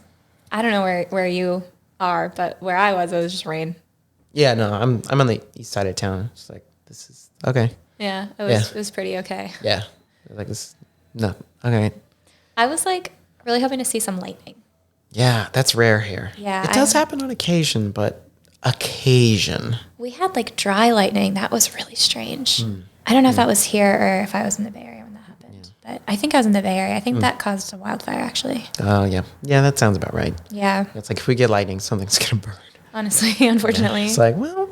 Yeah, dry lightning's crazy. I didn't know that was possible. That's mean, because it's like I'm gonna start a fire and I can't even put it out. Yeah. Because at least with the rain, it's like, well, maybe we'll be okay. Yeah. The rain's gonna protect us. Thunderstorms are so cool. That is something I really miss about the East Coast. Yeah. Oh yeah. Tons of thunderstorms over there. Nothing like that. Yeah. At least not down here. I don't know. I've never been substantially north of San Francisco for any length of time. I don't know. Yeah, I've been in Oregon, Washington, NorCal, but not long enough yet to know, like, what's your seasons, man? What are your seasons like? Thunderstorms, I always think of, like, Midwest and East Coast for those. Deserts, they sometimes get them. Thunderstorms, like in Palm Springs. Like with rain? Not always with rain, just lightning, thunder. Just lightning, okay, yeah. That's interesting. I had never even heard of that before. Yeah. Deserts, the Palm Springs, a lot of the desert parts of California, they'll get those. Cool. Yeah. And then it turns into like a dust storm. And then you're like, wait a second. Less cool. Yeah. You're like, Wasn't it Burning Man that was like flooded and like turned into like a mud pit? Yeah. And they were trapped for days. Oh, God. Days. Yeah. I was like, you're already like, this is already such an insane event. Yeah. And then that happens. This is like, what are we doing? Did they like not have like, couldn't they helicopter people or something? I think like, it's already like ultra rich there. Yeah. Already. But yeah, I don't know. For some reason. Maybe. I don't know. Maybe it was still raining. Yeah. You can fly a helicopter in the rain. Yeah. I don't know. I'm also not a helicopter scientist. I am not either. I've never been in one. I don't know. I've never and would never step foot in one. It's not, in terms of aerial transportation, it's not. I trust planes, but planes also don't make sense to me. Helicopters make more sense than planes, how they fly, I'm a fan of a commercial airline. Yeah. And that's the end of... I don't even like when you're on those ones that only have 2 seats per row. Oh, no. Then you're like, this is too small. It's too small. I feel too vulnerable. Yeah. The like big commercial planes are so like advanced. You're like, this is so big, nothing's going to go wrong. Yeah. Yeah. You're like, it's got so many inflatable tube slides built in. All the tube slides, that's going to get you in the end. You're going to be like, oh, well, we're actually totally fine. There's a tube slide at every exit. Just floating in the ocean. Just slide on the thing and throw on our life jacket and do all that. Yeah. Yep. Under the seat. Yep. On the seat. They're all there. Helicopters are fragile. I think that's what it is. Pull the tab to inflate. Pull the tab to inflate. Sorry, what you said about helicopters? They're fragile. They're fragile. They just seem like, also, couldn't you like fall out? I feel like the doors are open. If like one bad turn and you're like, ah. Yeah. Also, like you're too close. Everybody's too close to the cockpit. Yeah. You're right there. I'm like, I shouldn't be able to touch this. Yeah. What if I sneeze? I push the chair. It messes up the pilot. They lean forward on the throttle, and then the helicopter's. Yeah. Or like there's buttons that could like turn it off. So many buttons. You know what I mean? What if you're trying to change the volume of the music, and then you hit the off switch? You should just lean over and you're like, I can use the AC. Guys, it's a little cold in here. Ah! The rotors stop. You're going down. It's too precarious. It's just way too precarious. Yeah. And also, I've seen them, the way they fly them around up here. And they're like whipping back and forth, those going news up, down, all around. Those police helicopters, Flying like flying like they stole it. Yeah. Is that a phrase? I think Drive it could like be. you stole it? Yeah. Yeah. Yeah. That's a good approach. That's That's how I drive my car. Is it? No, I own it. Yeah. Even though you own it? I'm like, I treat my Corolla like a queen. oh. I treat my Accord like an Accord. I don't know Hey, you know what? means. No better way to do it. No better way to do it. All right, Becca, you ready to do some improv? Sure. Let's do some improv. Let's get into it. So I'm actually gonna swap out one of these games, and this is your fault. Because it's clap it. Yeah, we're doing 2-person clap-ins. This is gonna stink. No, we're actually gonna play a game. We're gonna play the game where you need to come up with an excuse of why you're late to work. Okay, fair enough. We have to do it. We have to do it because you mentioned it, how it scarred you. You know tonight, what? Tonight you're gonna reclaim it. Yeah. You're gonna reclaim that game. It's time for me to face my fears. That game can't stop you, Becca. No, it can't. Future New York Times bestselling author. Fusion and absolutely super capable of skipping work. So Yeah, absolutely. So our workplace, sorry, we both work there. Yeah. We're we gonna both work work here. We both work here. We're gonna work in a nail salon. Okay. That's what I have an app. That's what it came up. Well, first it said Alcoholics Anonymous, which is not a workplace. Well, it kind of is But if you're also- like the leader, but no. It's not a fun subject for a podcast. We're going with nail salon. Yeah, I was We'll like, go with nail that's salon. I don't know. Respect to those folks who are doing that. I'm not looking to disparage anyone. You know. Yeah. But nail salon, yeah, we can do that. So we work at a nail salon. Okay. You're late to work. I'll black out the scene when we're done.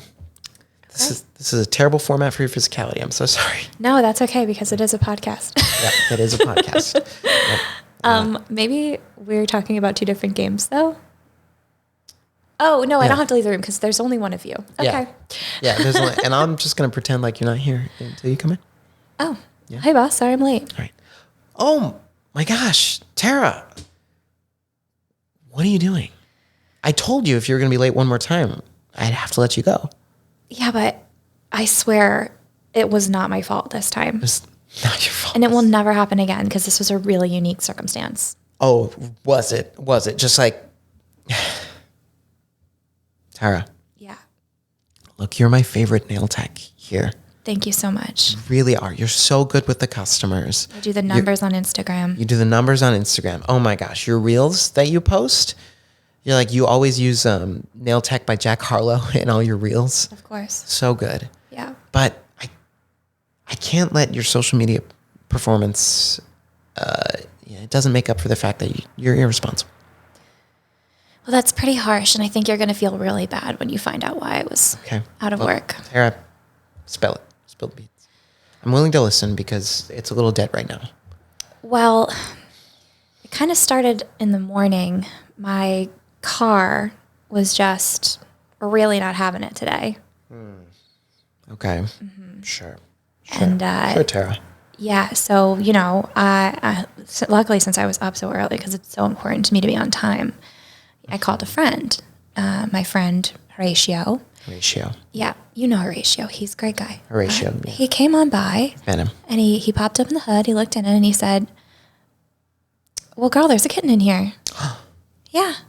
And that was the problem the whole time. So I pulled this kitten out, but now I have a kitten. Would you really, be honest with me. Yeah. What would you do? Well, while you're on your way to work, that's a bad time to adopt a kitten. Because you're on your way to work. You don't have time to let it get settled. You might not have the materials and supplies. So I don't know. I guess I'd bring it with me to work. Well, See if, anyone of the staff, maybe someone who's clocking out could take it or yeah. keep it here in a box. Well, it's funny you should mention that. I named him Pinocchio. And he is outside in the car with the windows down. Oh my gosh. Well, bring him in. All right, I'll go get him. Go get Pinocchio. I gotta let these nails dry out. Otherwise, I'd come out and help. All right, here he is. Oh, Tara, your sins are forgiven. Oh, thank you so much. If I'm gonna be honest, if everyone just brought in a kitten when they were late, that goes a long way for me. I mean, look at these nails. You see what's on there? Oh my God. It says meow. It says meow. It says meow. And then a little exclamation point on the thumb. A little exclamation How point. cute. How'd you know? I just woke up this morning and said, look, if it's slow today, I'm going to paint meow on my nails. Wow. And I did. What a I love coincidence. cats. I love cats. Well, Tara, I'm sorry for doubting you. thank you so much. I am. Yeah. I'm sorry for doubting you. That is a really good reason to be late. It is a really good reason to be late. And he needed a lot of stuff. he needed a lot of cats do, kittens do. They're just babies. They're just babies. Like a kitten they're such precious things, Exactly. Because kittens aren't kittens for a long time. No. And this kitten is so small. Such a baby. He So needs to be cared for very, very gently. And of course, when you find one kitten, there are often more nearby. And so, Tara. Unfortunately, I did have to spend a little extra time this morning finding the other 5 kittens from Pinocchio's you litter. saint. Bring them in, Tara. Bring them in. All right, I'll go get them. Oh. I wish these nails were dry so I could hold them. All right, here they are. I got to put them in that thing. This one's Giuseppe. Giuseppe. We've got Taylor's Taylor's version. exactly. Wow. It's his favorite song. And we've got Marlene. We've got Rodeo. Oh. And last but certainly not least, we've got Cassiopeia. Named after the constellation. Yeah. Is that how it's pronounced? I don't know. That's just what I heard. That sounds right. So wait, who do we have again? We have Giuseppe. We have Giuseppe. We have Taylor. We have, I want to say Marlene. We do. We have Rodeo. Pinocchio, of course. And Pinocchio. Rodeo. And last but not least, Cassie. Cassie, for short. For short. Cassiopeia. Something like that. Yeah. Oh my gosh. All 6 of those kittens. All 6 of those kittens. Such love. 1 + 5. So lovely. Tara, I have a crazy idea. Okay. Just like bonkers. Yes. What if we paint the kittens' nails? I thought you'd never ask. Blackout! You just redeemed that game. It was a completely different game. You just I know. It went up there. I was no longer mad. That's one thing I've learned that I'm trying to be more mindful of is whenever you have a scene with a conflict, this is both true in life, like in relationships and in improv. Like at some point in the conflict, like maybe not in life, I don't know, depending on the conflict, but in improv, like someone has to give. Yeah. Because if in improv you just keep beefing back and forth, there's never any progress and the scene stagnates. But like, sometimes you have to give. Yeah. And then the scene can progress. Yeah. And I try and be more mindful of that because I've had scenes, where it's just blah, blah, blah, blah, blah. Yeah. And then you're like, okay, well, what was that? Yeah, you just get fought. Stuck. Yeah. You get stuck. It's the same note. Yeah. Over and over and over again. Yeah. Yeah. Versus if you get to bring kittens into the office. Yeah. And that's like, so what a fun. beautiful, that's a great story that was like, you have kittens and then you had more kittens. Like, what fun, We had to stop at PetSmart on the way. Yeah. That's a really good reason to be late. Yeah, that is a good reason. I feel like a lot of people would be like, well, you know what? Oh, Yeah. maybe not everyone, but like good people, maybe. Good people. Someone with heart, soul, well, and to mind. leave these kittens in a garage? You're not a killer. I'm not a killer. You're not a killer. You don't have it in you. No, I don't have it in me. Don't have it in you. Okay. Well done. Moving on to our next game. Okay. That was fantastic. This next game, this is going to be a fun one. This one is called Scientific Discovery. Oh. And you and I know you're a scientist. You're something of a scientist yourself. A data scientist. It's still got scientist in the title. You and I, we work in a lab. Wow, it's another workplace drama. Here we go. We work in a lab, and we're on the verge of discovering something. I don't know what that is. We're going to figure it out in the scene. Okay. But that's the context we get. It's called Scientific Discovery. We're in a lab, and I'll black us out when we're done. Okay.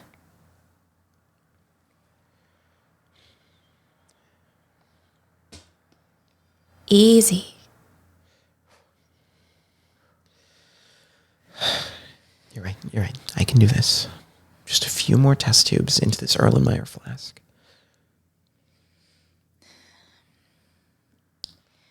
Hey, get that Bunsen burner for me, will you? All right. Thanks. You need a light? Yeah. Ooh, whoa. Ooh, sorry. I get a little jumpy when I'm holding the tubes. Me too. I'll tell you, those tubes will get you. They will. I heard a story once. There was a guy over in the other research lab. We're in lab 1. He was in lab 2. And he got scared and crushed the test tube in his hand and got hydrochloric acid all over his hand. Well, did he die? His hand did. Well, may it rest in peace. May it rest in peace. Something crazy happened to me recently. Tell me about it. Well, I was in the lab after hours, as I do. And I was holding up 2 beakers, trying to see if they were the same size. Nice. I love that. And I heard something behind me. It was a noise. Oh my gosh. It sounded like if a song was just crying. It's musical, terrifying. ethereal. In my terror, I dropped the flasks. No. It's true. No, Dr. Jenkins, no. I shattered the beakers. And when I turned around, there was nothing there.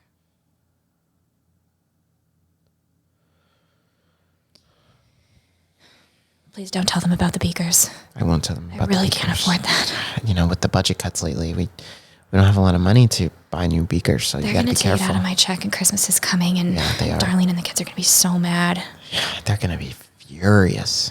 Yeah, they're getting older. I won't tell anyone. Yeah, the Thank gifts you are so more much. expensive when they get older. Exactly. My 12-year-old's starting to ask for Kendra Scott jewelry. I'm like, well, geez, I remember when it was slime. Yeah, what happened to slime? Just some borax and Yeah. the other stuff that goes in slime.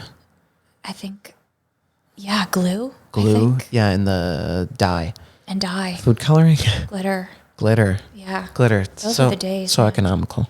Yeah, I remember when my kid just wanted nothing but Legos now. Yeah. He wants Lego sets, which is a lot more expensive. You'd be surprised. Yeah, who knew that buying a whole kit of...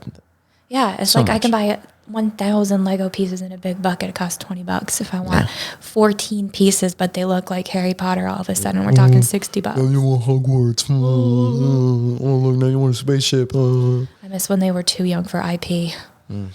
Anyway, so as I bend down to clean up the glass shards Yeah. in the beaker, Yeah. I hear the noise again. No. So I turn around and I see a flashing light. I walk towards it. I open the door. The airlock decompresses with that weird noise. It's like, We know it well. and there's a shadow on the other side of the glass. No. It's true. I couldn't go any further. I'm sorry, I'm a coward. No, you're not a coward. I'm supposed to be a man of science. I'm not You supposed are. to be afraid of information. You are a man of science, Jenkins. Damn it, I've worked with you in this lab for 10 years. You're not a coward. I've seen you write some incredible formulas, chart out some incredible chemical structures. Only a man of science and a man of courage could do such a thing. Clint, I need your support in this. Absolutely. Let's turn out the lights. I need you to help me figure out what that shadow was. We're going dark. I'm turning back on. I'm scared. I'm scared. No! Jenkins. I'm here. I'm with you. It's me, Clint. Clint Westwood. Dr. Westwood, do you hear that? I do.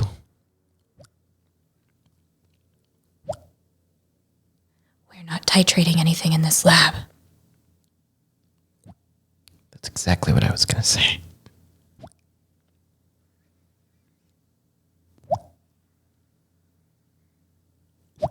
I may be a man of science. But even I know when something cannot be explained.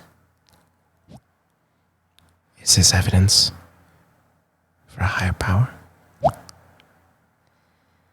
There must be life after death.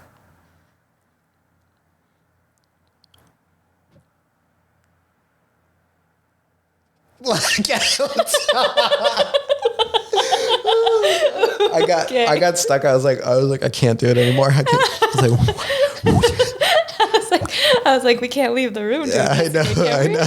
We could. I mean, there are no rules in this. We're sitting down in front of a microphone. We discovered something for sure. We did. Well, that's the mystery. In part 2, we'll have to come back to that when Becca comes on in the future. Episode 2. I don't know. I'm going to be busy being a best-selling author. True. You might not have time. Well, we'll have to get you back so you can sign a copy of the book. Oh, perfect. Yeah. And then you can do a giveaway and all that. Yeah. All right, Becca, we got one more game we're going to be playing. Okay. I think this one's going to move a little faster. I don't know. This game, improv is about taking risks, and we're about to. Okay. So this game is either fun or it's dumb. But maybe it's fun because it's dumb. I mean, I don't know why my leg's up on that thing like that. All right. So Two-Line Tango is the name of this game. You've heard of one-word story. You've heard of two words in a line, but you've never heard of Two-Line Tango. Bet you haven't. Heard of it. So in this game, you and I, we're going to play a scene. I'll give us a suggestion of, let's say like a relationship, right? Who are we to each other? Okay. And basically what this is going to be is, sorry, my description went away and I can't remember it for some reason. In this game, each of us is going to deliver a line that has to be at least 2 sentences. Okay. Every time. At least or exactly? Exactly 2 sentences. Exactly 2 sentences. It's got to always be 2 sentences. All right. And our relationship. Oh, this is wacky. It's wacky. So Two-Line Tango, our lines always have to be 2 sentences. Angel Devil. That's our relationship. Oh, my. Angel Devil. Okay. Yeah. All right. So who knows what that's going to be? Two-Line Tango. I'll black us out when we're done. All right. Hey, what's up? I think the big man's pretty mad. Well, obviously he's mad. I mean, you got one of his favorites to come down to your side. Hey, when you got it, you got it. Can't say no to a pizza party every day. You know, making pizza sin was one of your most brilliant moves. I was tempted to come over myself. You know, the trick to making something into a sin is to introduce it to corporate America. Once the managers get hold of it, it's done.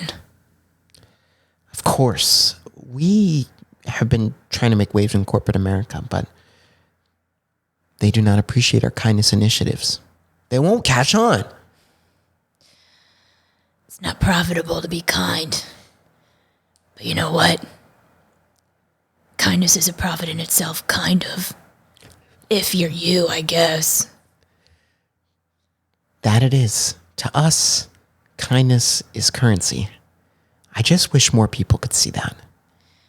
Well, I've never been so happy to be broke. 'Cause I like being bad. And you're so good at it. You know, if, hypothetically, do you think there's any room for any angels down there? Sister, you came to the right place. I'll tell you this. You can't keep the outfit. Oh, well, hypothetically, I've seen the hell outfits and they're pretty sweet. A lot,